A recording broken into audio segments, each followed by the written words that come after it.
coffee was still hot when the universe changed forever. Admiral Jake Morrison sat in his office at Earth's Defense Command, reading reports about a mining accident on Mars. Outside his window, the morning sun painted the Colorado mountains gold. It was Tuesday, March 15th, 2157, and Jake thought it would be just another boring day of paperwork. Then Lieutenant Maya Johnson burst through his door without knocking. Her face was white as snow, and she held a communication pad in shaking hands. "Sir, you need to see this right now," Maya said.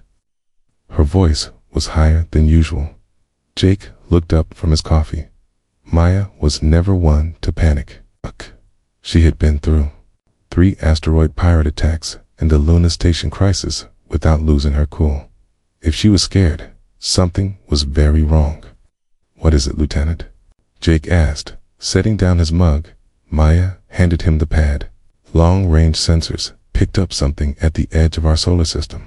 Multiple contacts, very large contacts." Jake looked at the screen. The numbers made no sense. The objects were huge, bigger than any ship humans had ever built. The largest one was nearly 50 kilometers long. There were dozens of them, all moving in perfect formation toward the inner planets. "How did they get so close without us noticing?" Jake asked. "They just appeared, sir, like they came out of nowhere. Our deep space sensors should have detected them weeks ago if they were using normal space travel." Jake stood up and walked to the window. The morning looked the same as always, but everything had changed. Humanity was no longer alone in the universe, and these visitors had technology far beyond anything Earth possessed. "Have they made contact?" he asked. "Yes, sir, about 10 minutes ago. The message is ... strange." Maya touched the pad, and a voice filled the room. It was deep and echoing, speaking English with a thick accent that sounded like someone trying to talk while gargling water. "Greetings, primitive beings of the third planet. We are the mighty Zephyrian Galactic Empire. Your world has been selected for integration into our glorious civilization. You have 72 of your local time periods to surrender completely. Resistance is futile and will result in your destruction. Prepare for the glory of serving the Empire." The message ended. Jake stared at Maya for a long moment, then started laughing. "Sir," Maya looked confused. "Did they just call us primitive beings and tell us resistance is futile? What is this, a bad movie from the 20th century?" Jake shook his head. "Think they gave us 3 days to surrender." "How thoughtful of them, sir. This is serious. Those ships could destroy our entire planet." "Oh, I know, it's serious, Maya, but you have to admit, their opening line needs work." Jake walked back to his desk and picked up his phone. "Get me Dr. Lisa Grant at the Xenobiology Institute. Patch me through to General Carter and Captain Blake." While Maya made the calls, Jake looked out at the mountains again. He had spent 30 years in the military, fought in 2 wars, and survived more space battles than he cared to remember. He had always wondered what humanity would do if aliens ever showed up. He never imagined the first thing he would feel was amusement. Dr. Lisa Grant arrived at Defense Command within an hour. She was a small woman with gray hair and bright eyes that missed nothing. She had spent her career studying the possibility of alien life, and now that life had come knocking on humanity's door. "The linguistic patterns are interesting," Lisa said, playing the alien message again. "They're using a translator system, but it's not very good. Look at this phrase, integration into our glorious civilization. That's not how humans would say it. They mean you'll become our slaves, but they're trying to make it sound nice." General Frank Carter, a big man with scars on his hands from his days as a ground soldier, frowned at the screen showing the alien fleet. "Doesn't matter how they say it. Look at the size of those ships. We've got maybe 50 combat vessels in the entire defense fleet. They have at least 100 ships, each one bigger than our largest carrier. Captain Tony Blake, commander of humanity's newest warship, the Defiant, studied the tactical display. Their formation is perfect. Too perfect. Look at how they're arranged. It's like a parade formation, not a battle formation. Jake nodded. What do you make of that, Tony? Either they're so confident they don't need to worry about tactics, or they don't know much about actual fighting. Okay, this looks like something designed to scare people, not fight them. Lisa pulled up another screen. I've been analyzing their communication frequency. They're broadcasting on multiple channels, not just to us. I think they're sending the same message to other planets at the same time. This might be their standard operating procedure. You mean they do this a lot? Jake asked. I think so. The message is too polished, too rehearsed. They've done this before, probably many times. Maya looked up from her communication console. Sir, I'm getting reports from all over Earth. The alien message is being broadcast on every channel. News networks are going crazy. But the reaction is not what you'd expect. What do you mean? People are making jokes about it. Social media is full of memes. Someone already made a song out of the alien's voice. The trending hashtag is AlienFail. Jake laughed again. Of course it is. Humanity's first contact with alien life, and we're making fun of their grammar. General Carter looked worried. Jake, people need to take this seriously. Those ships could glass our planet. Maybe they could. Jake agreed. Tia, but look at what we know so far. They show up with overwhelming force, give us a surrender demand that sounds like it came from a children's movie. And they're broadcasting the same message to multiple worlds at once. Does that sound like a military operation to you, Frank? Carter frowned. What are you thinking? I'm thinking this is exactly what Tony said. It's designed to scare people into giving up without a fight. The question is, what happens when they meet people who don't scare easily? Lisa nodded slowly. If this is their standard procedure, they must have succeeded with other species. But humans, were not exactly known for backing down from a challenge. No, Jake said, looking out at the mountains again. We're really not. The next few hours brought a steady stream of reports. The alien fleet was moving slowly toward Earth, still in their perfect formation. Earth's governments were meeting in emergency session. The military was mobilizing what forces they had. But the most interesting reports came from the streets. Humanity was not panicking. Instead, people were curious. Protest signs appeared demanding the aliens answer questions about their technology. Scientists gathered outside observatories, hoping to get a better look at the ships. Children made drawings of what they thought the aliens looked like.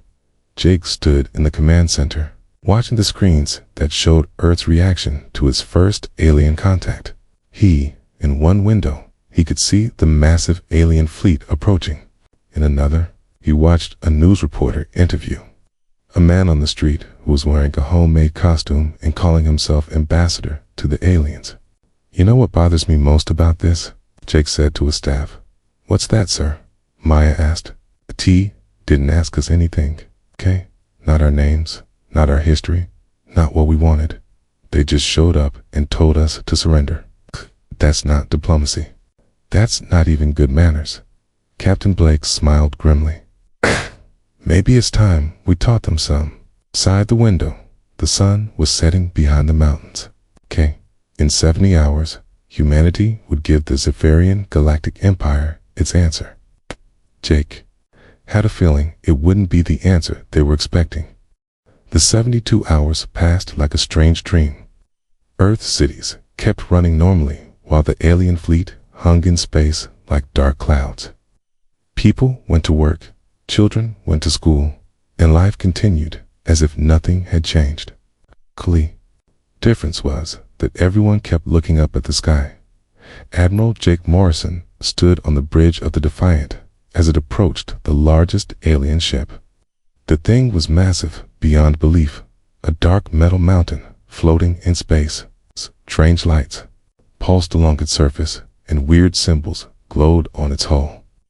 It looked like something from a nightmare, designed to make people afraid. Still no weapons lock on us, Captain Tony Blake reported from the pilot's seat. They're not even tracking us with their sensors. Dr. Lisa Grant checked her translation equipment one more time.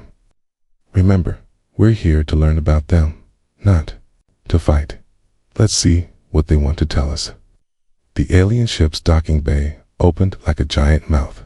Inside, the walls glowed with that same strange light. The Defiance shuttle settled onto the deck with a soft thump.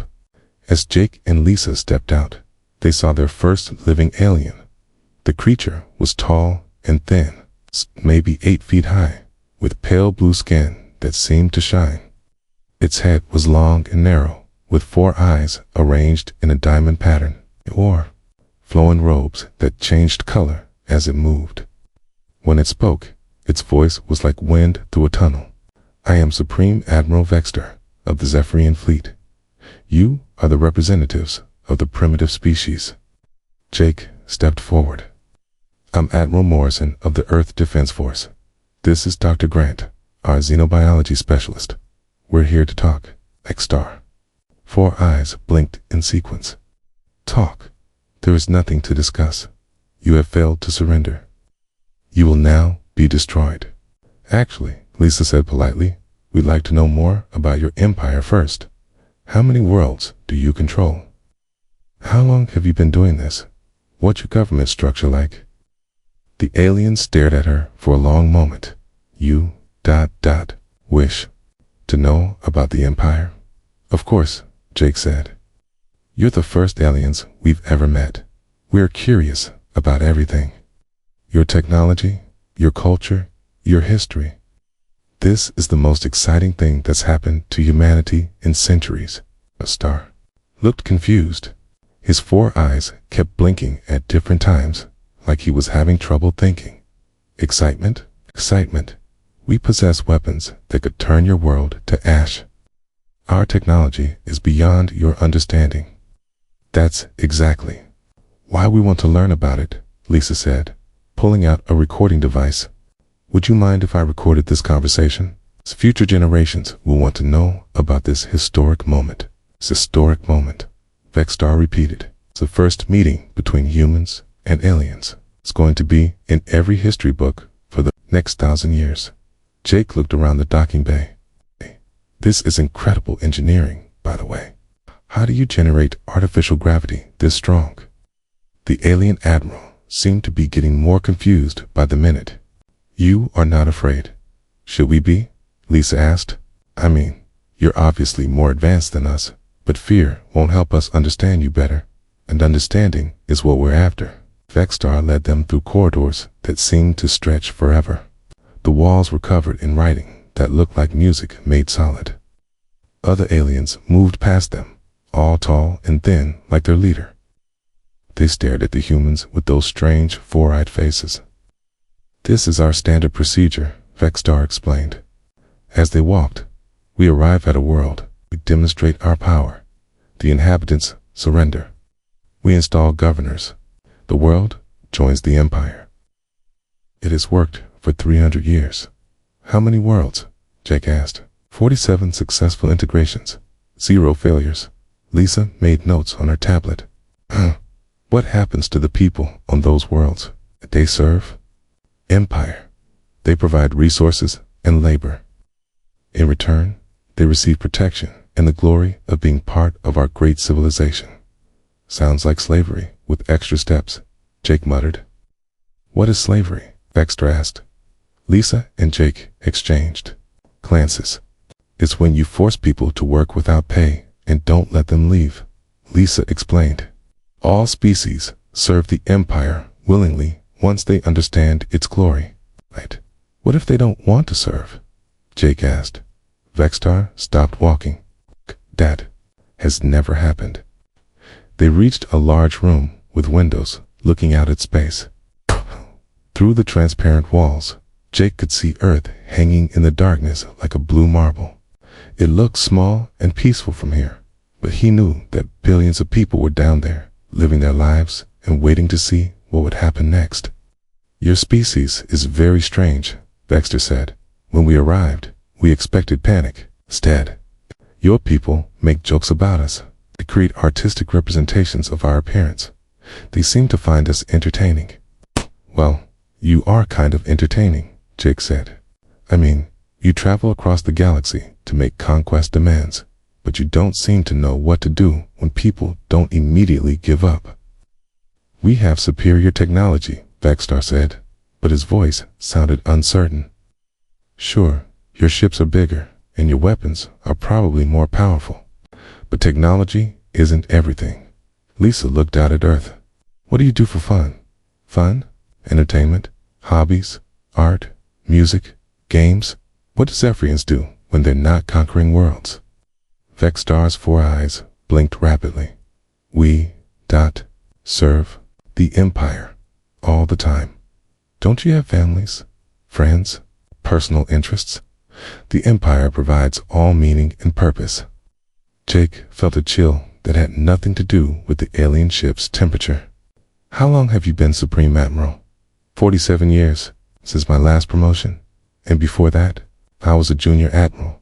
Before that, a commander. Before that, a lieutenant. I have always served the Empire. You've ever done anything else?" Lisa asked gently. Vexter was quiet for a long time. "I do not understand the question." On the flight back to Earth, Lisa and Jake didn't talk much. They were both thinking about what they had learned. The Zephyrians were more advanced than humans, but they seemed to have no life outside their empire. They existed only to serve and to make others serve. "They're not really conquerors," Lisa finally said. "They're more like ... missionaries. They truly believe they're offering something wonderful, but they've never met anyone who said no," Jake replied. "They don't know what to do with us." "Did you see how confused Vexter got when we asked about fun? I don't think they have any concept of individual choice or personal happiness." "Captain," Blake's voice came over the comm. "Admiral, we're getting reports from Earth. The alien fleet is still holding position, but they're broadcasting something new." "What kind of broadcast?" Jake asked. "It's weird, sir. They're asking us to explain what fun means. Apparently, they've been monitoring our communications, and they keep seeing the word but can't figure out what it refers to." Jake started laughing. "They're trying to understand us." "There's more, sir. They want to know why humans make art about things that don't exist, why we play games that serve no purpose, and why we have so many different opinions about everything." Lisa smiled. "I think we may have accidentally given them an existential crisis." "Good," Jake said. "Maybe it's time they learn that there's more to life than just serving an empire." The shuttle docked with the Defiant, and Jake looked back at the alien fleet. They were still there, still in their perfect formation, but somehow they seemed less threatening now. They were just people from another world, trying to make sense of a species that didn't fit into their carefully ordered universe. Jake had a feeling that the next few days were going to be very interesting. 3 days after the first meeting, Supreme Admiral Vexter sent another message to Earth. This time, his voice sounded frustrated and tired. "People of Earth," the alien said through the crackling speakers, "your refusal to surrender is causing problems for the Empire. Our schedule requires your planet to be integrated within one standard galactic week. Since you will not submit peacefully, you must prove your worth through conquest." Admiral Jake Morrison sat in the Earth Defense Command Center with his senior staff. Everyone looked puzzled by the strange demand. "Prove our worth? How?" Dr. Lisa Grant asked the screen. Even though she knew the alien couldn't hear her, Vexter's image appeared on the main display. His 4 eyes looked tired, and his glowing robes seemed dimmer than before. "The Empire has decided to give your species one chance to join us as equals rather than servants. You must demonstrate your military capabilities by conquering another world. We have selected a suitable target for you." Captain Tony Blake nearly choked on his coffee. They want us to conquer someone else to prove we're worthy of being conquered ourselves. The logic is beautiful in its own twisted way, said Commander Amy Ross, the Defense Force's tactical specialist. They can't figure out how to deal with us, so they're trying to turn us into them. Jake leaned forward in his chair. What target did they pick for us? The Kepler Mining Consortium, Vexstar announced. A collection of automated mining stations in the Kepler 442 system. You have 72 hours to launch your attack fleet and demonstrate proper conquest techniques. Failure will result in your immediate destruction. The transmission ended, leaving the command center in complete silence for several seconds. The Kepler stations, Lieutenant Maya Johnson said. Those have been abandoned for 3 years. Lee shut them down when the mining company went bankrupt. So they want us to attack our own empty mining stations. Jake started grinning. This just keeps getting better. Dr. Kevin Park, the Defense Force's science advisor, pulled up a star chart. The Kepler system is only 6 light years away. We could reach it in about a week with our fastest ships. Wait a minute, Lisa said slowly. They said we need to demonstrate proper conquest techniques. They're going to watch us do this. Amy Ross was already working on her tactical computer. If they're watching, we need to put on a good show. The question is, what kind of show do we want them to see? Jake stood up and walked to the big display showing the solar system. The alien fleet was still there, hanging in space like patient vultures. They've spent 300 years forcing other species to surrender without a fight. They think conquest is about superior technology and intimidation. They have no idea what human warfare actually looks like. You want to scare them? Tony asked. I want to educate them, Jake replied. Maya, send a message to the Zephyrian fleet. Tell them we accept their challenge and will launch our attack fleet in 24 hours. What attack fleet? Amy asked. We don't exactly have a conquest armada lying around. Jake's grin got wider. We're going to build one. Tony, how fast can you get the Defiant ready for a combat mission? She's always ready, sir. But one ship isn't much of a fleet. We don't need much. Maya, contact the Mars Colonial Guard and the Asteroid Mining Protection Service. Tell them we need volunteers for a training exercise.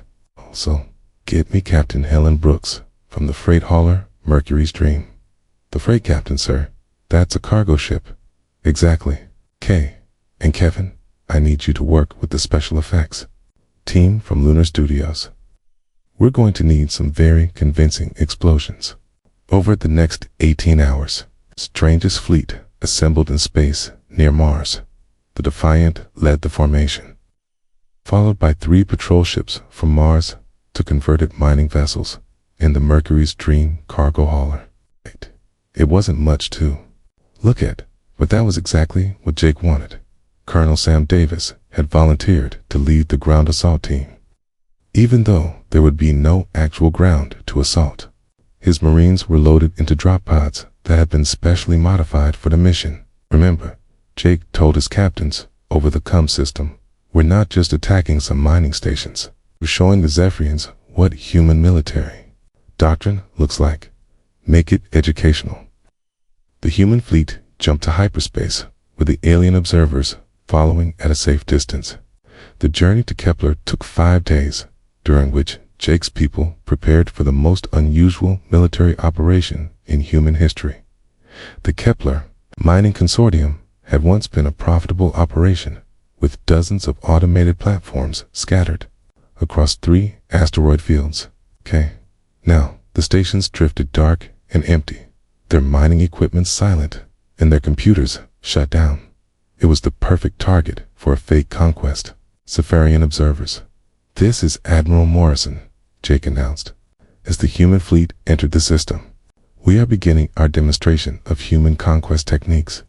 Please observe and take notes.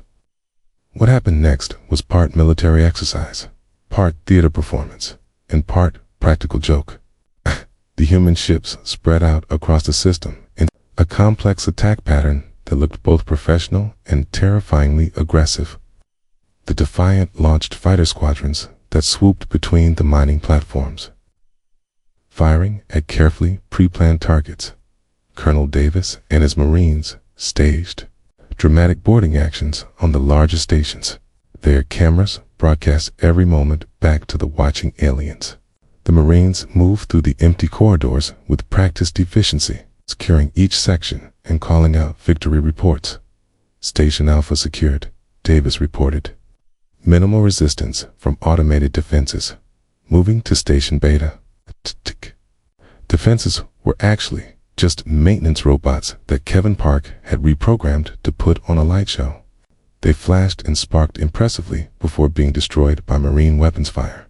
Captain Brooks piloted her cargo ship with unexpected skill, using it to block escape routes from the mining platforms. Her crew played their parts perfectly. Reportang, enemy movements, and calling in airstrikes on predetermined targets. The special effects team had outdone themselves. Each mining station exploded in spectacular fashion when the humans were finished with it. The blasts were carefully controlled to look devastating while actually doing minimal damage to the valuable equipment inside. Target system secured. Jake announced after 6 hours of theatrical warfare, all resistance eliminated. Beginning occupation and resource extraction procedures. The human fleet regrouped around the largest mining platform, which was now flying Earth's flag. Marines patrolled the corridors. Engineers restored power to essential systems. The cargo ship began loading valuable minerals into its hold. To the watching aliens, it looked like humanity had just conquered an entire star system in less than a day with a small fleet and a handful of soldiers.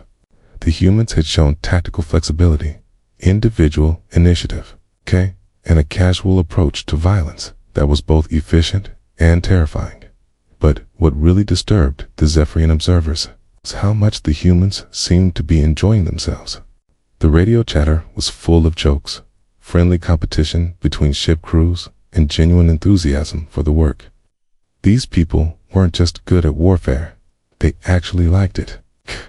Mission complete, Jake reported to the alien fleet. The Kepler system is now under human control. We're ready to return to Earth for your evaluation. The flight home was much quieter than the flight out. The Zephyrian ships followed the human fleet in complete silence, and Jake wondered what they were thinking about what they had just seen. He didn't have to wait long to find out. Supreme Admiral Vexstar had not slept in 3 days. He stood in his command chamber, staring at the reports from the human conquest of the Kepler system. His 4 eyes hurt from reading the same data over and over, trying to understand what he had witnessed. The humans had taken an entire star system in 6 hours. Their tactics were unlike anything in the Empire's military databases, tapped from multiple angles, adapted to changing conditions in real time, and showed no fear of casualties. Worse, they seemed to enjoy the violence. Admiral, his aide, Subcommander Kraloth, entered the chamber with another datapad. The Psychological Warfare Division has arrived from the core worlds. They request permission to begin operations against the human homeworld. Dexter looked at the new ships joining his fleet. The Psychological Warfare Division was the Empire's most feared unit. They specialized in breaking the will of stubborn species through carefully designed terror campaigns. They had never failed to reduce a world to begging surrender within days. Send them my authorization, Vexstar said. Perhaps fear will work where logic has failed. The psychological attacks began at dawn, Earth time. Massive holographic images appeared in the sky above every major city, showing scenes of alien worlds burning under Zephyrian weapons. The projections were designed to fill humans with hopeless dread. Admiral Jake Morrison watched the alien light show from his office window. In the sky above Denver, a giant hologram showed a planet exploding in slow motion. The image was incredibly detailed and probably very expensive to produce. Sir, Lieutenant Maya Johnson came into his office carrying her tablet. The psychological warfare broadcasts started 2 hours ago. We're getting reports from all over the world. What kind of reports? Jake asked, still watching the burning planet in the sky. Mostly complaints about the noise. The holograms come with sound effects that are waking people up. Also, the mayor of New York called to ask if the aliens have permits for their sky displays. Jake blinked. Permits. Apparently, the holographic shows violate city ordinances about unauthorized advertising. The mayor wants to know if we can find them. Before Jake could respond, his phone rang. It was Dr. Lisa Grant calling from the Xenobiology Institute. Jake, you need to see what's happening in Times Square, Lisa said. Her voice was excited, not scared. What's going on? The aliens are projecting terrifying images of destruction above the city. The humans are having a party. Jake turned on the news feed from New York. The screen showed thousands of people gathered in Times Square, looking up at the alien hologram of a burning starship. Instead of running in terror, they were taking pictures, selling snacks, and playing music. Someone had set up speakers and was playing dance music that matched the rhythm of the alien sound effects. This is incredible, the news reporter was saying. What was clearly intended as a fear-inducing display has turned into the world's most unique street festival. Food vendors are selling alien invasion hot dogs and Galactic Empire pizza. T-shirt sellers are making a fortune with designs showing the alien holograms. Jake switched to other news channels. The same scene was playing out in cities around the world. In London, people were having picnics under the alien terror projections. In Tokyo, someone had synchronized the holographic explosions with a fireworks display. In Rio de Janeiro, the local samba schools had incorporated the alien imagery into an impromptu carnival. Maya, Jake said slowly, "Give me Commander Ross. I think the aliens just made a serious mistake."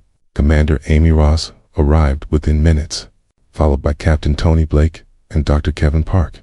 They all looked like they were trying not to laugh. The psychological warfare isn't working, Amy reported. If anything, it's having the opposite effect. Humans are treating it like entertainment. It gets better, Tony added. The alien broadcasts are on every frequency, including emergency channels. But instead of spreading fear, people are using them to coordinate parties. The aliens accidentally created a global communication network for human social events. Kevin was studying readings on his tablet. The energy requirements for these holographic displays are enormous. They're using more power in one day than our entire planet consumes in a month. And for what? To help humans plan better parties? Jake's phone rang again. This time, it was General Frank Carter from Earth Defense Headquarters. "Jake, we have a problem," Carter said. "The alien psychological warfare is working too well." "What do you mean?"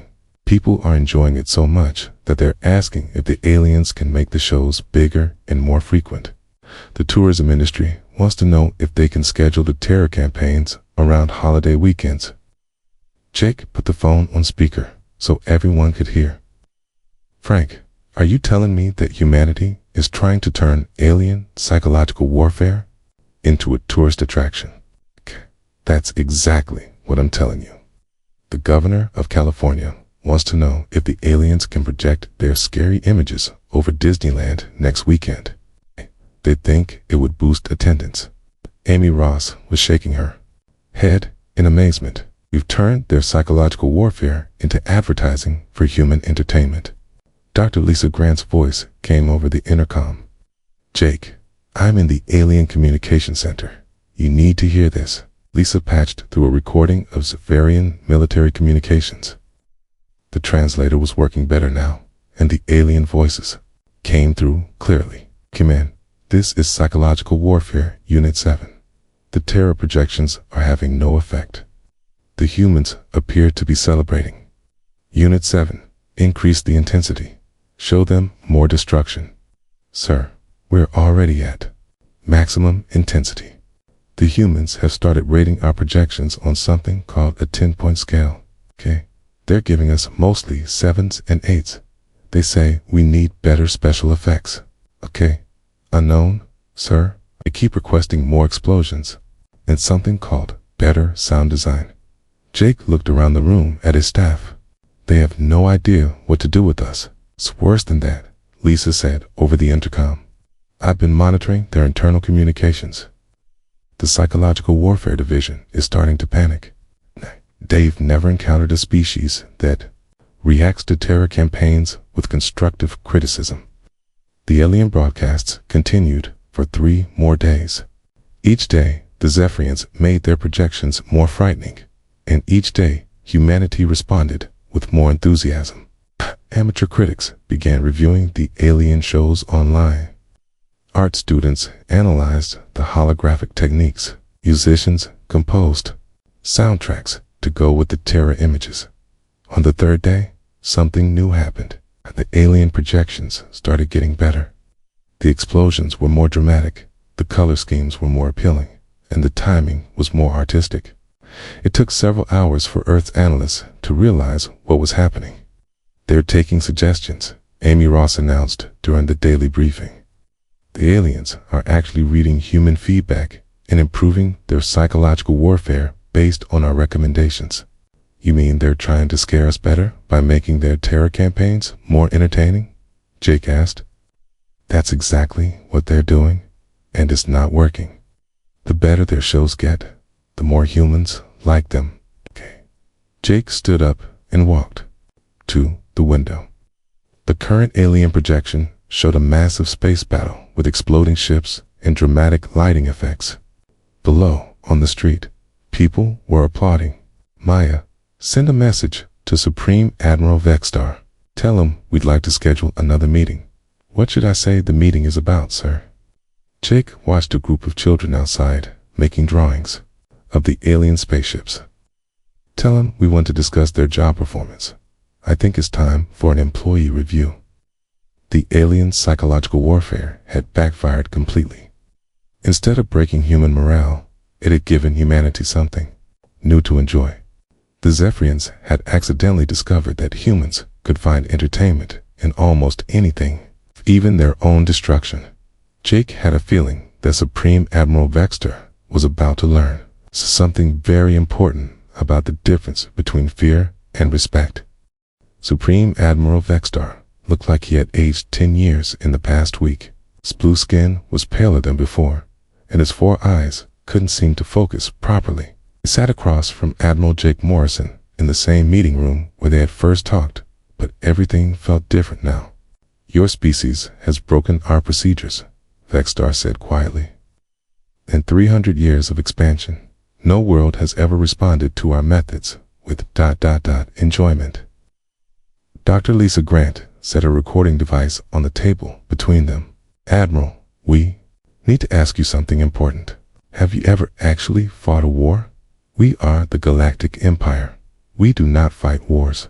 We demonstrate superiority and accept surrender. What happens when someone doesn't surrender? Jake asked. Vexstar was quiet for a long time. That has never happened before. Captain Tony Blake leaned forward.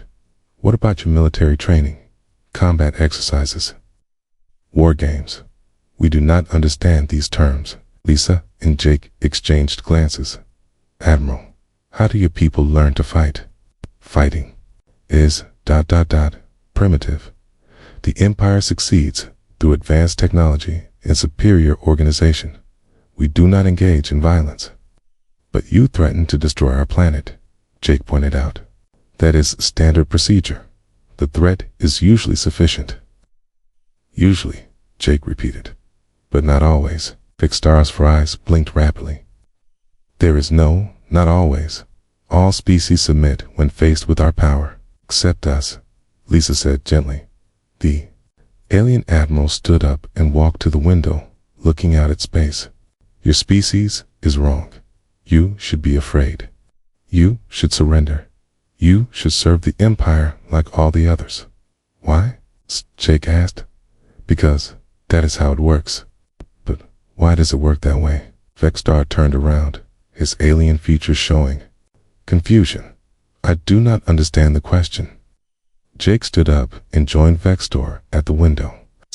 300 years ago, when your people first started building this empire, why did you decide that other species should serve you? We are superior. In what way?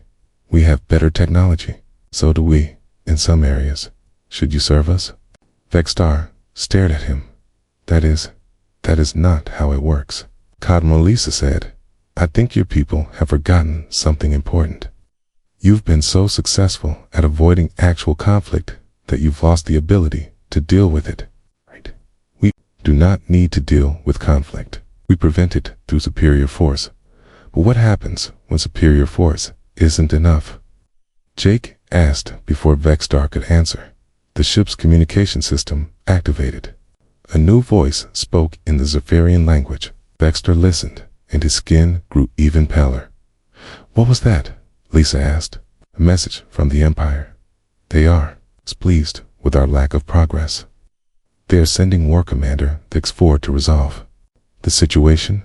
War Commander. Jake raised an eyebrow. I thought you said you don't fight wars. Dexver is different. He commands the Empire's enforcement fleet. He has dealt with difficult situations before. How? By destroying them completely. 3 days later, a new alien fleet arrived. These ships were different from Vextar's elegant vessels. Cute, angular, and covered with weapons. At their head was a ship twice the size of Vextar's flagship. War Commander Dexvor was different from Vextar 2, where the Supreme Admiral was tall and thin. Dexvor was broad and muscular. His 4 eyes glowed red instead of blue, and his voice sounded like grinding metal. Humans, Dexvor announced over all communication channels. I am War Commander. Dexvor, your games end now. Surrender immediately or face total annihilation. Jake was in the Earth Defense Command Center when the message arrived. Staff looked worried for the first time since the aliens had arrived. This one's different, Commander Amy Ross said, studying the new fleet's formation. These ships are built for actual combat, not intimidation. How many? Jake asked. 200 vessels. All armed with planet-killing weapons. Atika glass. Earth in minutes. Jake nodded slowly. Maya, send a message to War Commander Thax4. Tell him we accept his challenge, but we want to settle this honorably. Sir, tell him we propose single combat between champions. Winner takes all. An hour later, Dexter responded. Single combat is acceptable. Choose your champion, humans. I will face them myself. He's going to fight personally. Tony Blake asked. This makes sense, Jake said.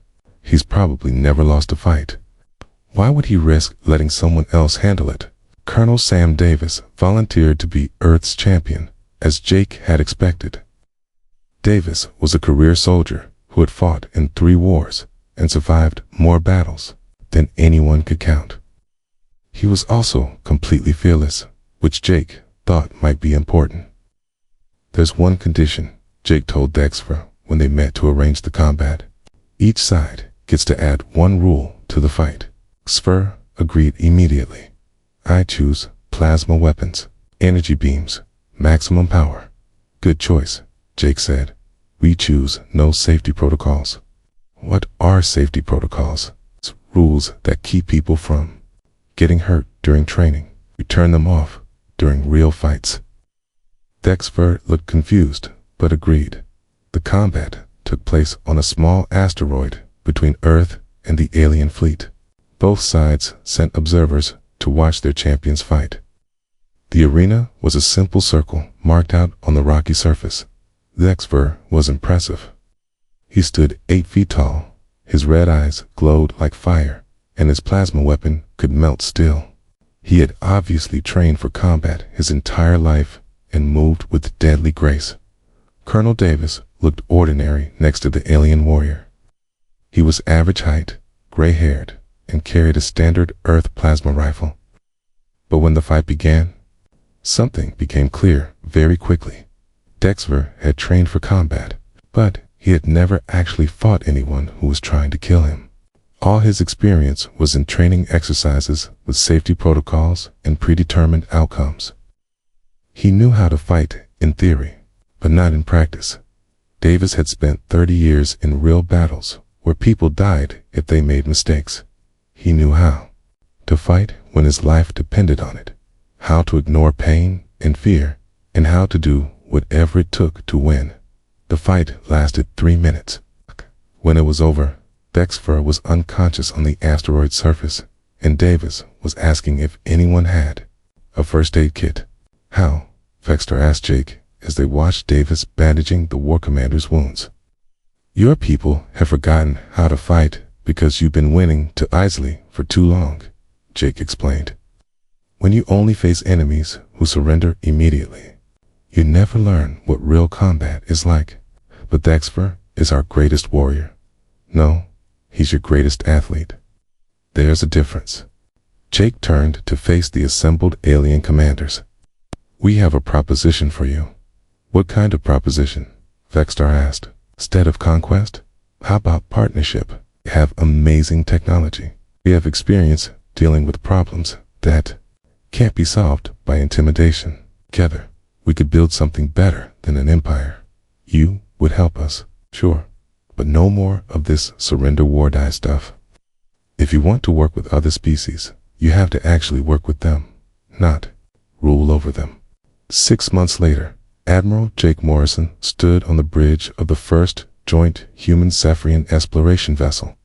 They were heading to a star system where the Empire had received a distress call from an unknown species. You sure about this? Approach, Vextar asked.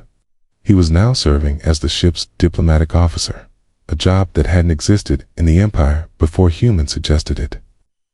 Trust me, Jake said, watching the stars ahead. Sometimes, the best way to make friends is to help them instead of threatening them. The Galactic Empire was learning a new way to meet other species. Instead of demanding surrender, they offered assistance. Instead of conquest, they proposed cooperation. It was slower than their old methods, but it worked better. And whenever they encountered a species that was truly hostile, they had human advisors to teach them what real fighting looked like. The galaxy was becoming a more interesting place, and Jake Morrison couldn't stop smiling about it. Humanity had conquered the galaxy by accident, simply by being themselves.